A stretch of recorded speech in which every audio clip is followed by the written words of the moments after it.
and welcome to Who Dares Rolls Mumbo Jumbo for this, the end of November, beginning commencement, in fact, of December.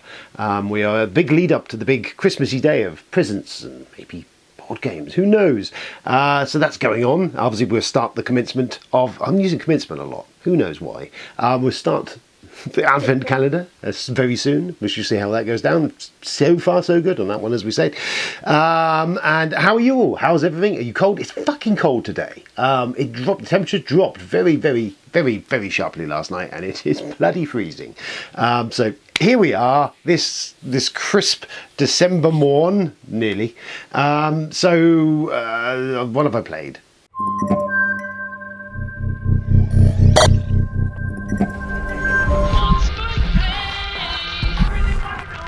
Well, we've got in a couple more games of Apiary. My copy turned up, we did there on the video. Done a couple of games more of that. Still enjoying it, still haven't really fully kind of got my head around it. The Sunday crowd, Tony was bamboozled but was interested. Jamie did all right. I did steamroll them with the combination of stuff I had. And I did try and pull my punches, but I just ultimately won that. Good fun. I like that. I really enjoy the trying to find the engine with how it comes at you. And last night's game, I had a board I've not played before, which gave me 3 buildings, but very much limited my other stuff. And the power I got only gave me cards. It wasn't as good as some of the others of the factions I've seen. So it wasn't quite a good combination that meshed. I still did alright. Found a way, but yeah, different. For me, it is a similar itch scratcher to Tapestry in that it presents me with a puzzle to solve, but not too many logical leaps to do it, if you get what I mean. You're just looking to find the most direct route to the engine that's going to generate the most points. There's a lot of variety there, lots of things to be doing, and lot to chew over. But yeah, aesthetically looks great. We've covered all this. It looks gorgeous. I love the art design. It's a really cracking design at the gate from Connie Vogelman. First design from her. It's fucking good. I'm really soundly recommending again. Apiary's fantastic. Pick it up if you can, because if any of that's of interest. Just saying. What else did we do? Well, Texas Chainsaw Massacre. We had a game with the Friday night the other night. Bob wanted to be the bad guys. Failed miserably. Didn't manage to kill anyone. Maimed a couple of people. Hit me with a sledgehammer a couple of times. But yeah, all in all, we ran around first scenario. We got the keys. We got very lucky in the draw that between Robbie and Rich, they pulled the keys and the battery and everything for the blue car, and we just then had to find the car. So it kind of left Bob scrabbling, and he wasn't doing great. But the bad guy needs to have a bunch of cards and the tokens he can spend. And Bob had all the tokens, but he was reading them and not passing what was going on and not looking what was on the board, so he missed opportunities early game to do stuff to us. But he wanted to be the bad guy, and I said, hey, crack on. But yeah, 25 quid, as I've said before, HMV exclusive, as far as I know, still a steal. Go and pick that up if you're a fan of any of that. And then finally we played Zuvardus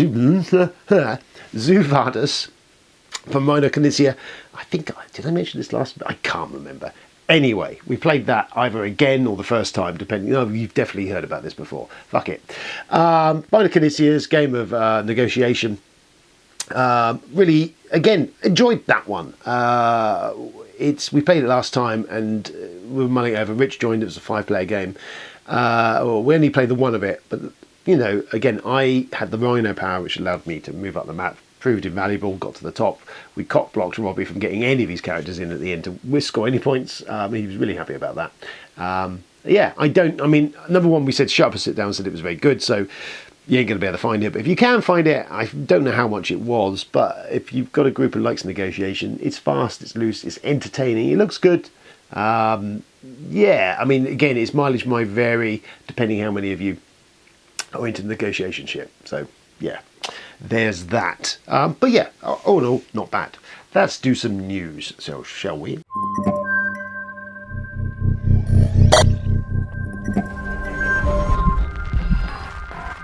Here is the news. So the big news, I was going to do a couple of things because obviously Food Chain Magnate, the deluxe edition, hit GameFound. I think it was about a week ago. It's been on there about a week. Everyone was anticipating, the hotly anticipated Food Chain Magnate, a game I have a love-hate relationship with. I haven't played it since the incident. We nearly played it the other night.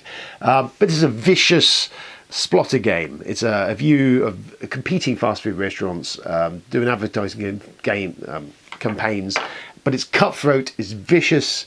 It really rewards return players, and a newbie walking into that bright-eyed and bushy-tailed would be massacred. And there's a previous video for some time back about me having a total and utter tantrum and table flip over this very game. Anyway, don't get me wrong, I like what it does, and it's one I've been meandering around the edges of. I saw it recently in Chaos Cards. I had it cheap, and I'm just like, oh. But anyway, it's cheap being about 60 quid. So, Lucky Duck Games. You've got to wonder what it was like to be in the pitch meeting for this. Just saying. Because they have put it out, hotly anticipated. Everyone, I was on the fence. I thought if they price it right, I might be tempted to go for it. It feels like a complete and utter misfire, because why didn't they go the other route of creating like a more mass market, more appealing price range version of this? I don't know. It just feels like that would have been better than what we've got, because essentially, if you haven't seen it, they want about $300, nearly $400, I think, all in is on this to get the expansion. This is a one-time only print, so if you don't get the expansion in this crowdfund opportunity, then you ain't going to see it again. So you're kind of like, you're going to have to go all in. But they want about, I think it's ridiculous, $400 or more for the pledge to do that. And it's a lot of plastic and a lot of bling. It's not $400 worth of game. And to almost present that point, in some ways, Awaken Realms launched their Nemesis Retaliation, the third part of the Nemesis trilogy, comes to a close a couple of days ago. Now, Food Chain Magnate and Nemesis are very different beasts, not the entirely different demographics of people to a certain degree. Very big, heavy, vicious big Euro trashy, Amara trashy, dice rolly, alien-y, themey, thematic-y, randomy lugfest with traitor mechanics. So they're not the same. However, it launched with what is, quite frankly, a pretty good deal for the latest game.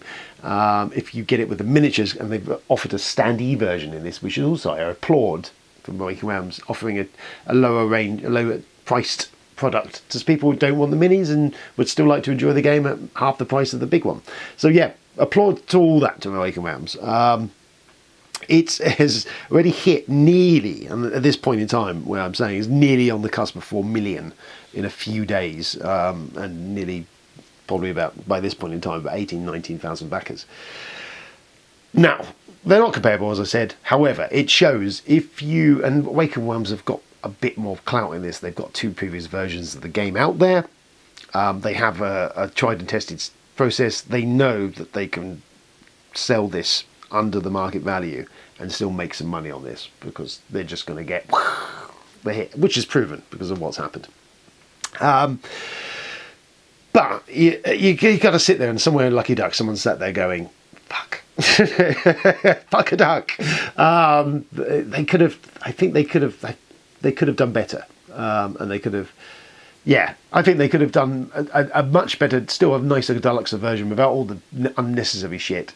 It's still a relatively decent price both sides of the market for people to do. I think their option now really is just only to the people with massive amounts of explosive income that they want to get rid of, or the whales, or the FOMO. You buy this, trusted. I mean, you buy this, leave it a couple of years, you'll better sell it at probably 3 times the price of what you just paid for it. This will be going for $1,000 at some point, easily. But do we want that to be the focus of the board game hobby? I don't know. I'm disappointed because I was tempted, had it been something else that we were never going to get. And I think it was a missed opportunity of like mass marketizing something like this, making it attractive to the punter on the street, making it still look gorgeous to a certain degree. It just feels like that might have been a better option. I mean, maybe the deal is you can't undersell the Splotter games. I don't know. There's a thing. Discuss amongst yourselves. News. So, no, not news. Fuck, we're doing news now. Oh well, I'll carry on. This came the other day. We're going to do. We'll do an unboxing maybe. Lots of these going on at the moment. Nucleum. Board and dice designed by Simone, I can't remember, Simone Luciani and David Turksey. And David Turksey I can safely say because I've met him.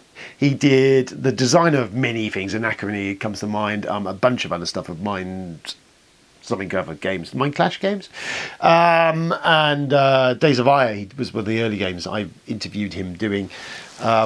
He is a genius and a terrifying at the same time. I've played a couple of his games and I love the concepts of a lot of what he does, but they are heavy. These are things that really require quite some mental gymnastics. We're definitely in Vita Lasada territory here. So this has come, Board and Dice. It's a big fucking heavy box. It's been getting some buzz. There's a dice in it, which is always a good sign. We've got some challenges. This is a newish thing they've started adding. It's kind of like achievements to do stuff. This is the solo rules. They've been a good sign when there's a book of solo rules, and then the rule book, which I have skimmed, which seems relatively, the actual idea of the game is simple as such that you're essentially taking actions on your turn. You've got tokens you put down that activate different things on the map, and you're building routes to various energy commodities or other stuff that then allow you to generate the engine to produce either stuff, this uranium or nuclear factories that are spitting stuff out to score victory points. I'm very much abbreviating all of it, but that's kind of the basic thing of it. You're doing an action, putting something down that's triggering something that is then giving you more and more stuff to spend to do more stuff. There is a novel mechanism of the game that you got these tiles that you're using to trigger stuff, but at a certain point you have to sacrifice them to be able to get victory points, because they don't actually earn you any victory points. They're just giving you stuff to generate more stuff to potentially get victory points. So this push-pull, this sign of sacrifice point when you trade them in for this. Fascinating. I like the idea of it. It's going to be heavy because I've seen enough hints and tips and playthroughs of it to tell you. And what we're about to see in here clearly indicates heaviness. Some wood, lots of the standard wood. These are meeples, lots of meeples, lots of stars, and counters of these. Now, also, I know there's about 25 different end game conditions in this. Lots of baggies. It just keeps playing. There isn't an end game. You don't reach 15 rounds and it ends. This keeps going until it's triggered.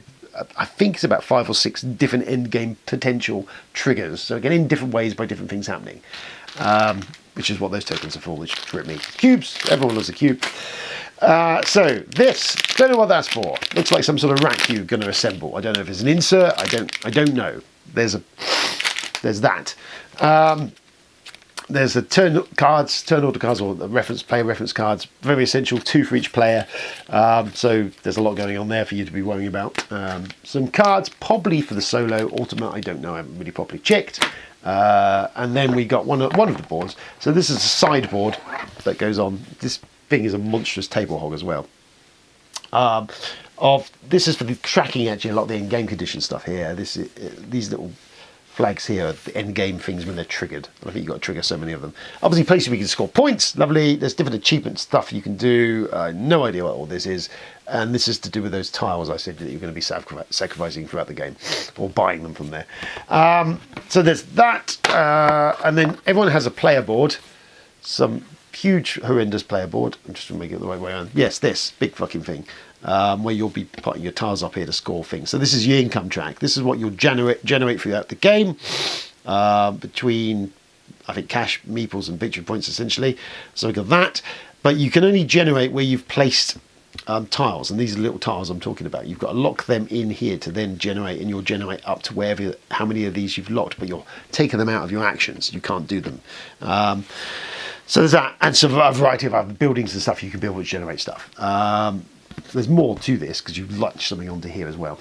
But yeah, again, a bit of a table hog stuff. So everyone gets one of those. Then there is the game board, which I'm not going to unwrap the whole thing, but it's a big fucking board. Yeah, it's big.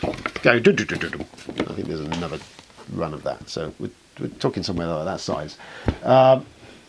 Again, this will have areas and things and bits of buildings and resources on this area where you're either building, you'll be linking these tracks up by putting those tiles down, I've said. And if they match to colours at either ends, then you can activate both options on the tiles when you place them down. So there's this kind of action mechanism picking up mechanism thing of what you place and what you get, and then when you sacrifice not to take them. So lots of crunchy things to think about. I weep already at the prospect of Tony being presented with this. And then we've got a big old layer of punch boards, which is the houses and things. You've also got, I won't open this up now, but there's the Nucleum reactors you build, so they're actually like a cardboard 3D thing on the board, and lots of other stuff. This is heavy game. It has got ratings of heavy stuff on the Geek, which, quick update, they did fix, I think we covered it anyway, but the terrible board game Geek interface is at least usable again now because they put a subscription tick thing that allows you to do stuff, if I didn't cover that. But yeah, heavy game. I'm going to have to kind of sit down and pass that and try and get my head around that and see. I mean, if I can get the spare time and do it, I'll try and do it before Sunday. I don't know if I'm up for that yet. It's going to be heavy. It's going to be a monster. But we'll see how it is. Thank you, Board and Dice. That was supplied by them. They sent that along. There's a lot in that box. We'll see. We'll see how that goes and how it works out. But there you go. Nucleum from Board and Dice. We will be taking a look at that at some point very soon. I get the time. Jesus, when's the time? Black Friday has happened, and I managed to sneak through it unscathed, actually. My only purchase, and there was a lot of stuff around, and I need to stop the hand waving because the camera goes fucking nuts. There wasn't a lot. All I picked up was the Johnny Mnemonic from the 101 sale. I think I paid a tenner for that, Blu-ray of it. Not the best movie in the world ever, I will acknowledge, but as a curio, number one of Keanu Reeves, just before he does The Matrix, he does this, which is a William Gibson cyberpunk story. William Gibson, probably the godfather of cyberpunk, wrote Neuromancer and a bunch of other stuff. Did love Neuromancer when it came out. And Alien 3 never came out, the unproduced Alien 3 movie he scripted. Anyway, Johnny Mnemonic, based on a short story of his about a data courier who takes a download of data into his head, but dangerously large, which I think nowadays is probably like 2 gig of data or something that's kind of hilariously not very big. Or does it say more about Keanu's brain head? I don't know.